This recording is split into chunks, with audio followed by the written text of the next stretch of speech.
Clésio Salvaro ainda não tem liminar concedida. Primeira audiência do caso da menina Carol Slashita.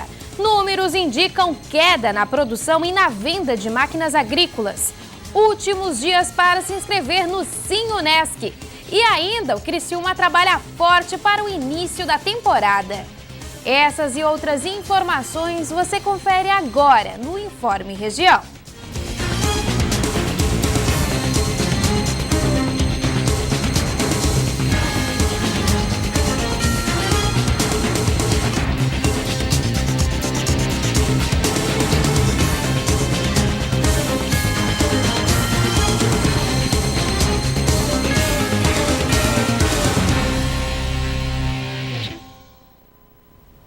(18 de janeiro de 2016, segunda-feira, está no ar mais um Informe Região. Muito boa noite. E após um dos advogados de Clésio Salvaro anunciar que o Supremo Tribunal Federal já havia concedido a liminar e a informação ter sido negada, o caso ainda continua sendo avaliado pelo Supremo. Acompanhe os detalhes deste caso. Uma informação divulgada no início da tarde da última sexta-feira apresentou a possibilidade do retorno imediato de Clésio Salvaro para a Prefeitura de Criciúma. Horas depois, a informação foi desmentida pelo próprio político, explicando que a liminar ainda não havia sido deferida pelo Supremo Tribunal Federal. Houve uma precipitação de um dos nossos colegas. Estávamos todos aguardando que fosse despachado o processo, quando acabamos sendo surpreendidos com a notícia de que já havia sido deferido. Mas o que de fato aconteceu é que naquele momento não havia sido deferido nem deferido nenhuma liminar. Tanto que eu estava com o prefeito Clésio, nós estávamos aqui nesse escritório, aguardando e acompanhando no computador para ver a disponibilização de eventual decisão. E recordo que em todas as entrevistas que ele concedeu, ele tomou o cuidado de dizer a primeira coisa, que é a liminar, e fazia inclusive alusão ao rei Salomão, dizendo que era um ensinamento, vão uma coisa de cada vez. Sobre o futuro do caso, cabe aos ministros do Supremo a decisão de deferir ou não a liminar. Nós estamos tentando contato com Brasília, porque precisamos ter acesso a esse despacho para saber exatamente qual o caminho que o processo tomou, né? Um processo desse ele poderia ser despachado de 4 formas. A primeira delas seria o ministro dizer, olha, o pedido cautelar é infundado e indeferir a inicial. O segundo dele era ele receber a inicial, podendo deferir e dizer cumpra-se com urgência, poderia indeferir, mandando intimar as partes para eventual recurso, e poderia postergar a decisão para após a resposta dos réus. No caso, esse processo ele foi para a Procuradoria-Geral da República. Imaginamos nós que é em razão da modificação de competência. O que é a modificação de competência? No momento em que essa matéria ganhou repercussão geral, todos os outros processos que estavam com os outros ministros, eles devem ser encaminhados ao ministro Ricardo Lewandowski, que é quem vai tratar dessa matéria daqui por diante. Mesmo com o impasse, Salvaro pretende voltar à prefeitura antes de assegurar o direito de concorrer novamente nas próximas eleições. O coração dele seria concorrer à eleição. Ele disse que, em havendo a concessão de uma liminar dizendo que ele deve de assumir o governo, ele vai assumir em respeito aos eleitores que votaram nele. Porque desse prazo todo ele já perdeu 36 ou 38 meses de mandato. Então é algo que deixa, de certa forma, constrangido.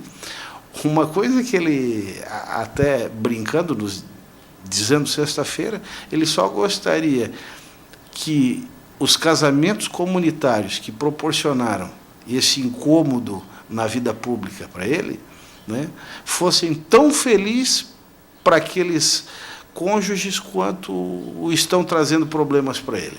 A expectativa do advogado é receber a decisão do Supremo ainda nesta semana. Regimentalmente, o prazo são de 3 dias, mas isso é simbólico, ele pode ser menos ou pode ser mais um pouco. E o caso da garota Carol, de 17 anos, que foi morta com 37 facadas em outubro de 2015, teve a primeira audiência realizada hoje. Primeira audiência do caso Caroline Slachta aconteceu hoje à tarde no Fórum de Uruçanga. Como já era esperado, uma manifestação organizada por amigos e familiares da vítima aconteceu no local. Participaram amigos próximos da Caroline e familiares, né? A gente não divulgou, foi uma manifestação pacífica, né? Essa manifestação ela foi feita para dizer que a gente não esqueceu do caso, né? E pedindo ainda por justiça, porque a gente quer que a justiça seja feita, que ela seja feita o quanto antes, né?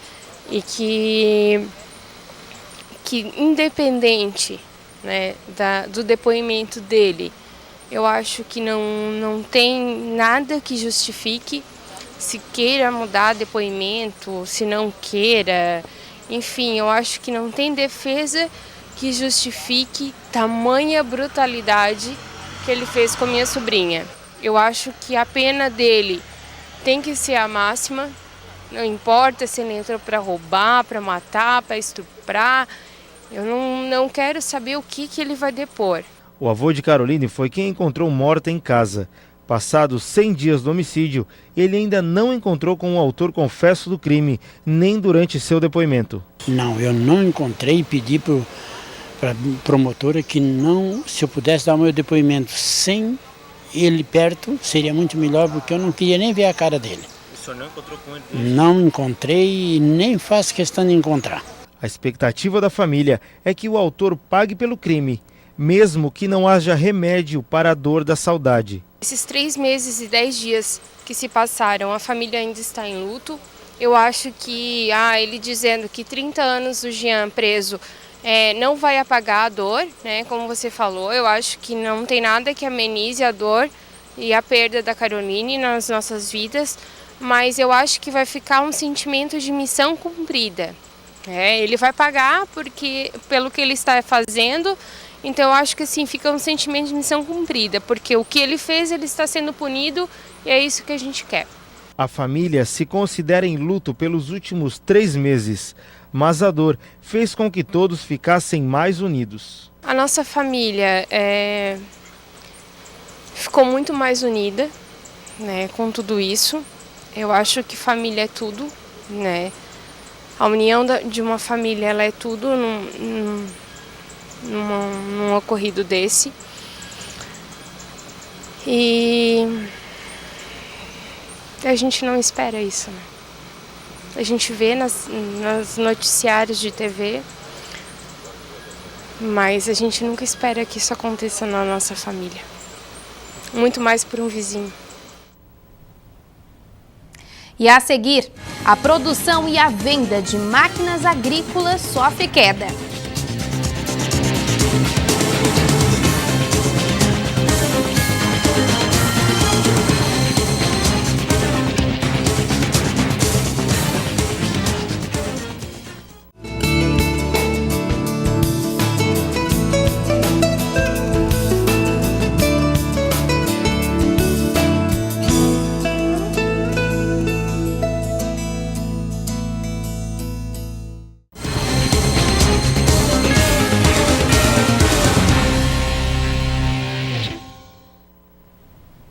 O ano passado foi especialmente amargo para um setor do agronegócio, o de máquinas agrícolas. Os números indicam queda na produção e nas vendas. E para este ano, o mercado sinaliza cautela.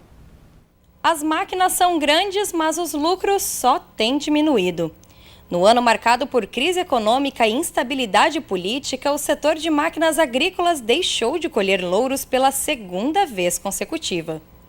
As vendas internas de máquinas agrícolas no Brasil fecharam 2015 com queda de mais de 34% em comparação a 2014. A baixa no comércio acompanhou números da produção. No ano passado, mais de 55 mil maquinários saíram das fábricas.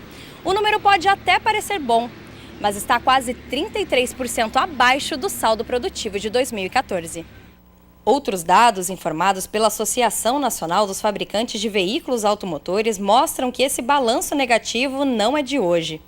Depois de um ano recorde de produção em 2013, impulsionado por boas taxas de financiamento e safras gordas, as porcentagens de crescimento deixaram de existir. Já em 2014, vendas e produção reduziram seus números em cerca de 18%. Quem está na linha de frente do setor confirma o cenário desfavorável. Estamos vivendo uma queda nos últimos 2 anos. Em 2014 nós tivemos uma queda em relação a 2013 de mais ou menos uns 15% e nós tivemos uma queda em 2015 em relação a 2014 de mais ou menos uns 20%, 23%, até isso, dependendo do produto um pouquinho mais. Segundo Martin, são muitos os motivos para que o agricultor tenha deixado de investir em maquinário. Em primeiro lugar, eu acho que já tem uma saturação do mercado bastante boa. E em segundo lugar, a rentabilidade vem um pouquinho caindo, porque a própria soja, em dólar, ela perdeu o valor. E as projeções para esse ano não são de melhora. Segundo a Associação Brasileira de Indústria de Máquinas e Equipamentos, com crédito escasso e possibilidade de mais um aumento na taxa de juros para financiamentos, que hoje já está na casa dos 7%, esperar que 2016 termine com os mesmos números de 2015 já é pensar positivo. E os primeiros meses do ano ocorrem as tradicionais liquidações para vender os estoques das lojas. Mas os comerciantes precisam ficar atentos ao que os catarinenses desistiram de comprar nos presentes de Natal, para aproveitar e realizar as promoções. Um diagnóstico sobre a experiência de compras nas últimas semanas de dezembro foi o principal objetivo determinado pela federação e traz a avaliação dos consumidores sobre o Natal de 2015. Esta análise pode ser um importante aliado dos empresários neste período de promoções. Dos consumidores entrevistados, 94,9% encontrou os produtos inicialmente pretendidos. O índice de efetivação nas compras foi de 92,8%. Já os 7,2% destes consumidores desistiram de realizar as compras como haviam planejado anteriormente. Os presentes mais comprados na data foram do segmento do vestuário, que atingiu a porcentagem de 74,5%. O atendimento e a clareza nas informações passadas aos clientes foi determinante para que o cliente realizasse a compra. E reta final. Estes são os últimos dias para poder ingressar na Universidade do Extremo Sul Catarinense, a Unesc, através do mérito escolar. Os interessados devem se inscrever no Sim Unesc até quarta-feira. As inscrições podem ser feitas até o prazo final no dia 20 de janeiro através do site da universidade. O SIM é o sistema de ingresso por mérito que possibilita ao aluno entrar na universidade pela análise do histórico escolar. Os interessados podem escolher entre os mais de 35 cursos de graduação oferecidos pela Unesc, com vagas para a primeira ou diversas fases. Os aprovados vão receber descontos de até 30%, dependendo do curso escolhido. Para participar, é necessário que o candidato tenha concluído o ensino médio. E a seguir, o Criciúma trabalha forte para o início da temporada.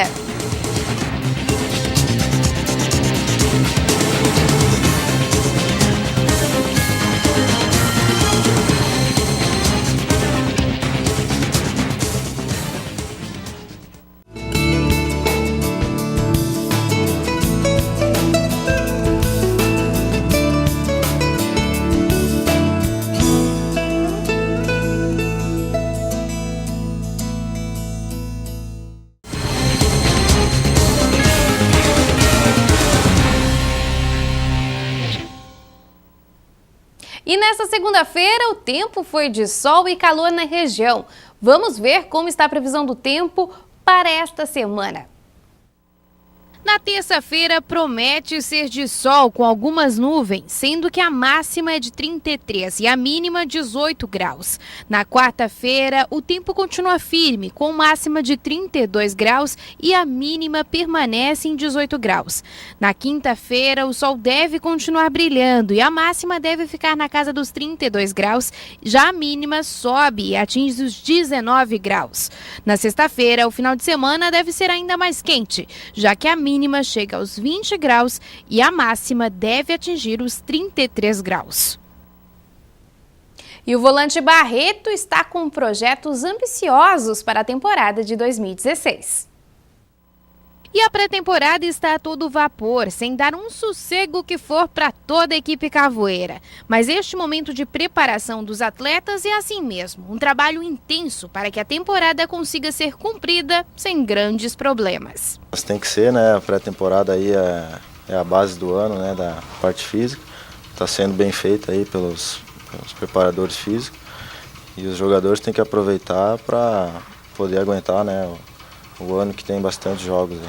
A expectativa para este ano podemos dizer que está elevada e a busca por títulos faz parte dos desejos do jovem atleta. A expectativa é de se manter como titular e fazer um grande ano aí, juntamente com o Criciúma e quem sabe conquistar títulos aí. E as oportunidades devem ser aproveitadas, uma a uma. E o volante sabe muito bem disso, por isso pretende fazer com que 2016 fique na história. Pode-se dizer que 2015 foi bom para mim, né? Para o Roger também.